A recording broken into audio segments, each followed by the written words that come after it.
Hello, good morning दोस्तों, नमस्ते। कैसे हैं आप लोग? बढ़िया होंगे ऐसा हम कामना करते हैं अपने ईश्वर से भी। ठीक है, पिछले 2 दिन से मैं नहीं था।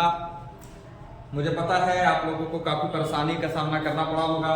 इसके लिए मैं आप लोगों से क्षमा मांगता हूं और आप लोगों का धन्यवाद, शुक्रिया भी कि आप लोगों ने बेसब्री से मेरा इंतजार किया।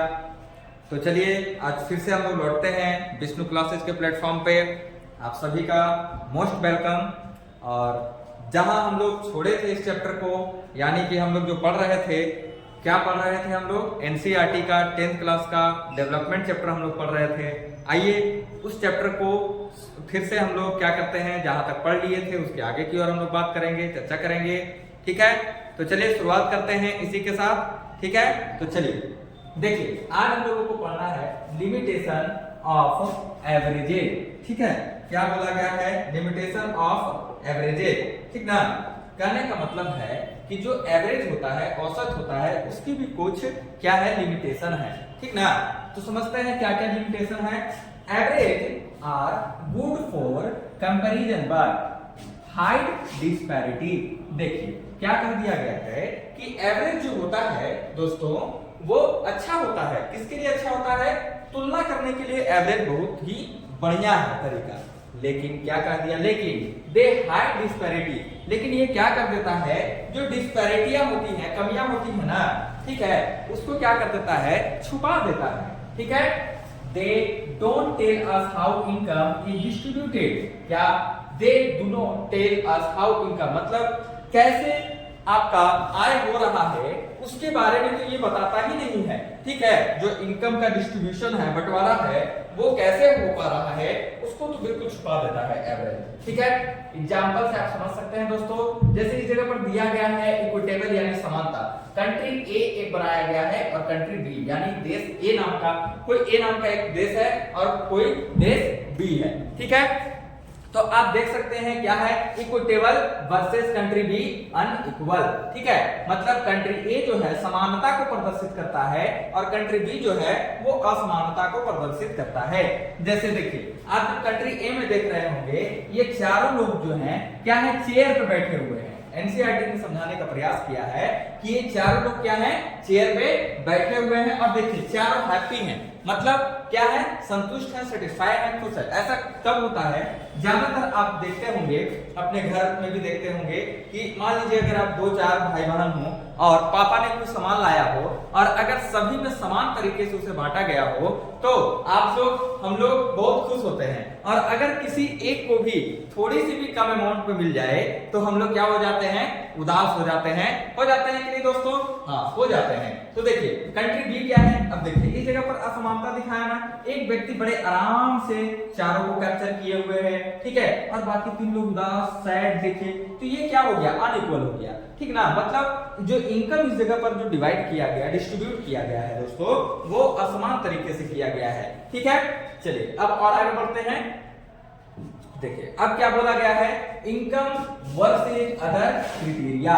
ठीक है, जो हमारा जो इनकम है, आय है, और जो अदर क्राइटेरिया है, उस पर हम लोग यहाँ बात कर लेते हैं। ठीक है, जैसे कंपेयरिंग स्टेट्स, कुछ राज्यों का डाटा को देखते हैं। कब की डाटा दी गई है? 2021 और 2022 की ये डाटा प्रोवाइड करवाई गई है। जैसे आप देख सकते हैं हरियाणा में पर कैपिटा इनकम कितना है, हाईएस्ट है। हरियाणा का जो पर कैपिटा इनकम है दोस्तों 2.6 लाख है। ठीक है, जबकि इन्फेंट मोर्टेलिटी रेट जो है वो कितना है, सबसे ज्यादा है। कितना है? 28 है। ठीक है, इन्फेंट मोर्टेलिटी रेट का मतलब होता है कि मृत्यु दर इसको बोला जाता है, यानी मरने वालों की संख्या। जैसे देखा जाए यहाँ अगर इनकम देखा जाए तो वो ज्यादा है, लेकिन मरने वालों की संख्या भी ज्यादा है। ठीक है, अब जैसे इस जगह पर देखिए, केरला में देखिए लोअर है, 2.3 लाख है, मतलब कम है इस जगह पर कैपिटा इनकम। और इस जगह पर सबसे बेहतर माना गया है इन्फेंट मोर्टेलिटी रेट कितना है, 6 है।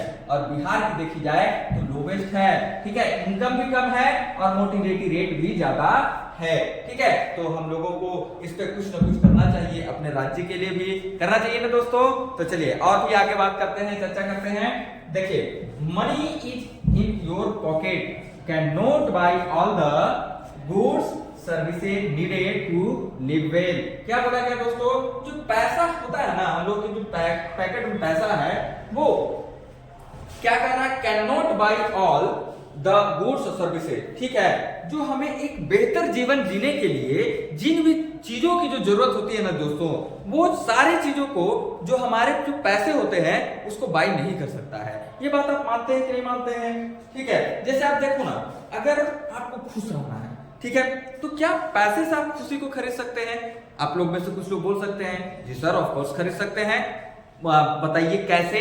तो आप बताइएगा कि सर अगर जैसे मेरी डिजायर है, इच्छा है कि मुझे कार चाहिए और मुझे कार मिल गई है तो मुझे खुशी मिली कि नहीं? ऑब्वियसली सही आप कह रहे हैं, बिल्कुल सही जा रहे हैं कि हाँ आपको खुशी मिली, लेकिन क्या ये खुशी परमानेंटली मिली? नहीं ना।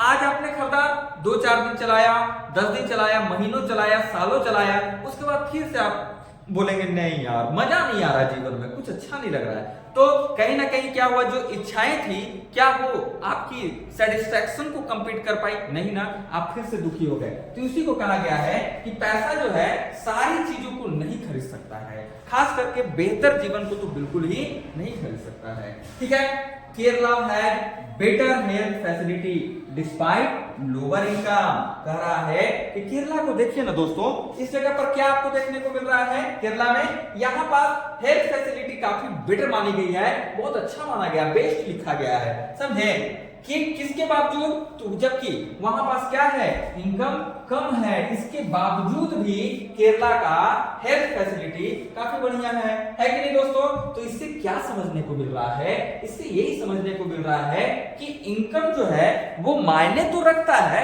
लेकिन इतना भी मायने नहीं रखता दोस्तों जितना हम लोग इन द सेंस अपने लाइफ में सोच के चलते हैं कि हाँ मेरे पास फोन्स हो जाते हैं, मेरे पास ये हो जाता, मेरे पास बंगलो हो जाता, बहुत सारी चीजों को सोच के चलते हैं तो भाई ऐसा हो जाता वैसा हो, ऐसी बातें कुछ नहीं है। ठीक है, चलिए और आगे बढ़ते हैं। ठीक, यहाँ कोई प्रॉब्लम है, कोई समस्या है? नहीं, चलिए आगे बढ़ते हैं, देखते हैं अगला सेशन क्या है, इंपॉर्टेंट डिफिनेशन। कुछ चीजों की डिफिनेशन इस जगह पर दी गई है दोस्तों, आइए उसको हम लोग समझते हैं। जैसे देखिए इन्फेंट मोर्टेलिटी रेट, अभी हम बोल रहे थे ना IMR इन्फेंट मोर्टेलिटी रेट, इसमें क्या है, children that die before age of 1 year पर 1000 गिव बर्थ। क्या बोला गया, इन्फेंट मोर्टेलिटी रेट क्या होता है?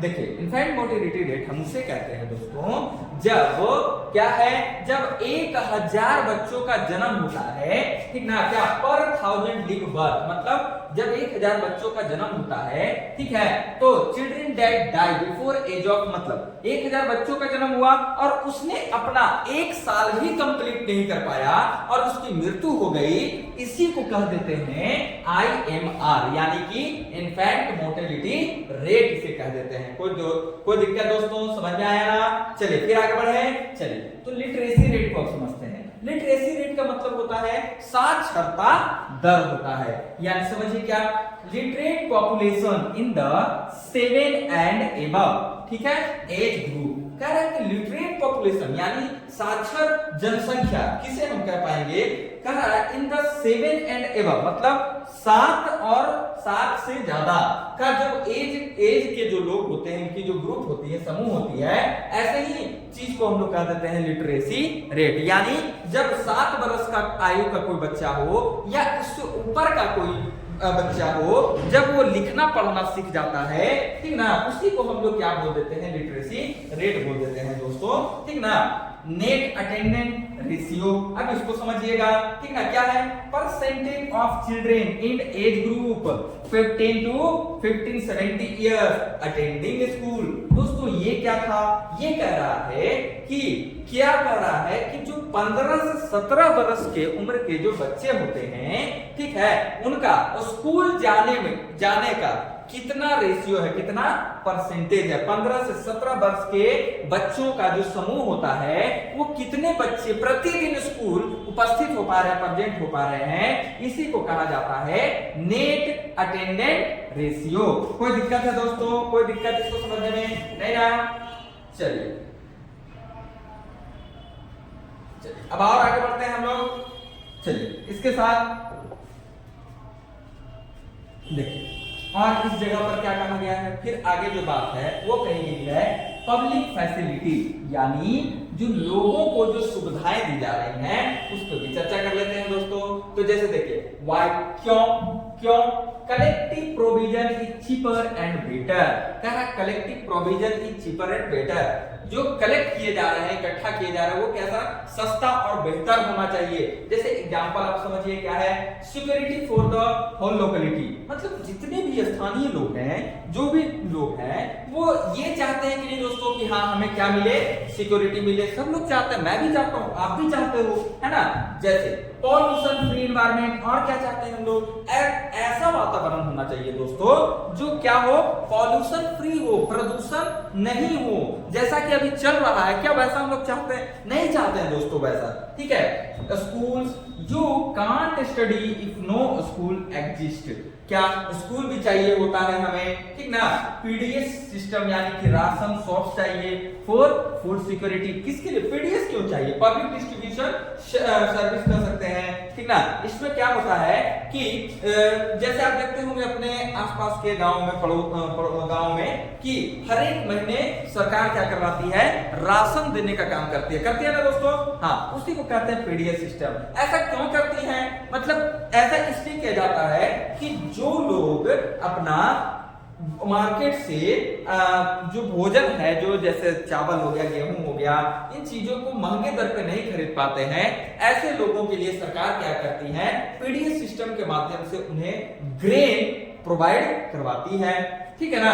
अब देखिए Kerala success educate public health plus PDS, देखिए केरला ने क्या किया है, पब्लिक हेल्थ में भी और पीडीएस सिस्टम में भी सक्सेस हासिल की है, जबकि केरला का इनकम क्या है, कम है। तो अच्छा आप एक बात बताइए, इनकम कम होने के बावजूद भी इन लोगों का सब कुछ बेहतर चल रहा है ना, तो क्या सीखने को मिल रहा है कि असली मैटर क्या है, मैनेजमेंट, मतलब हम लोग मैनेजमेंट प्रबंधन करना आता है या नहीं आता है जीवन में, ये चीज बहुत मायने रखता है। जैसे आप देखते होंगे दोस्तों, बहुत लोग क्या करते हैं कि मान लिया उन्होंने 10,000 रुपए कमा के लाया, ठीक है, वो लोग 10,000 कमा के लाए तो पहले क्या करते हैं, सेविंग के बारे में ना सोच करके डायरेक्ट खर्चे पर बात आ जाती है। आज ये शॉपिंग करेंगे, कल वो शॉपिंग करेंगे, कभी वहां घूमने जाएंगे, कभी वहां जाएंगे, और इस प्रकार से करके क्या हो जाती है, उनकी सैलरी खत्म हो जाती है, उनके पैसे खत्म हो जाते हैं, उन्होंने बचत करना ही नहीं सीखा, ठीक है। तो पैसे का असली मकसद क्या होता है, बचत करना उसका असली मकसद होता है कि आप बचत कैसे कर पा रहे हो, ठीक है। जो बड़े लोग होते हैं, बड़े बड़े बिजनेस लोग वाले होते हैं, वो पैसा आने से पहले उसके इन्वेस्टमेंट के बारे में सोचते हैं कि हमें कहां इन पैसों को लगाना है, बचत कैसे करना है, कहां लगाने का मतलब, इन्वेस्टमेंट का मतलब ही हो जाता है एक प्रकार से बचत, ठीक है। आइए और आगे बढ़ते हैं, समझ गए कि पब्लिक फैसिलिटी में किन किन चीजों की बात की गई। आइए अब और जो है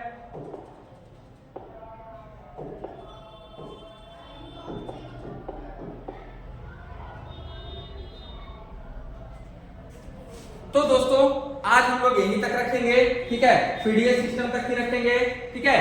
फिर कल जब हम लोग मिलेंगे तो कल हम लोग क्या पढ़ेंगे, कल हम लोग पढ़ेंगे बीएमआई, बॉडी मास इंडेक्स के बारे में चर्चा करेंगे, ठीक है। उसके बाद किन चीजों पे चर्चा करेंगे, ह्यूमन डेवलपमेंट रिपोर्ट पे चर्चा करेंगे जिसको एचडीआर बोलते हैं। फिर किस पे चर्चा करेंगे दोस्तों, सस्टेनेबिलिटी ऑफ डेवलपमेंट पे चर्चा करेंगे, ठीक है। और उसके बाद ये पूरा चैप्टर हम लोग का खत्म हो जाएगा। अब लास्ट में हम लोग देखेंगे कि इसमें क्या क्या मेन चीजें थी, ठीक है।